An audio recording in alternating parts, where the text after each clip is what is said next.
بقى بيقول لك ايه؟ جرب 45 عيب جرام اندونيسي. مش فاهم اي حاجه من الحوار ده غير ان هو قصده 50 جرام اندونيسي 45 عيب، اللي هو يعني في عيوب 45 ماشي، على 100 جرام من البن الهندي الروبستا، على 75 جرام كولومبي، وبعدين حط عليهم 20 جرام بن فرنساوي. مش فاهم بس ماشي. تعال نجربها مع بعض واقول لك برضك رايي فيها. 50 جرام من البن الاندونيسي 45 عيب، على 100 جرام من البن الهندي الروبستا، على 75 جرام من البن الكولومبي. بصراحه ازعل قوي لو الخلطه طلعت وحشه عشان الكولومبي اللي هيبوظ ده. وتعالوا بقى نروح نطحن الكلام ده كله ونرجع نحط عليه 25 جرام الفرنساوي ونروح نعمل فنجان قهوه ونقول لكم راينا.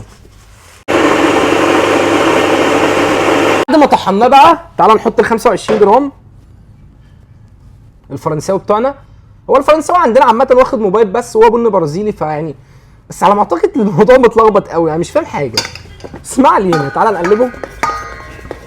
نقلبه كويس جدا، ندخل الميكس كله في بعضه، يعني نخلي الميكس كله لون واحد ونروح نعمل فنجان قهوه. هناخد معلقتين بقى جدعان، بجد القهوه للجميع، تقدر تشربها زي ما انت عايز وزي ما انت بتحب. وبعد كده احط ربع معلقه سكر كده عشان حاسس ان الكولومبا هيديني مزازه، فمحتاج ان انا احط سكر كده.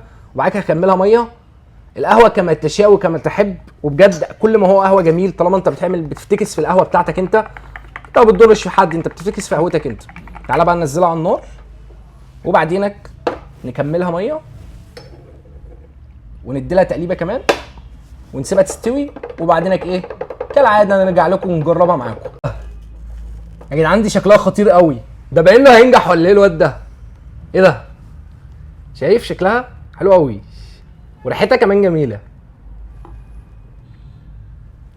تعالوا نقول بسم الله ونجربها.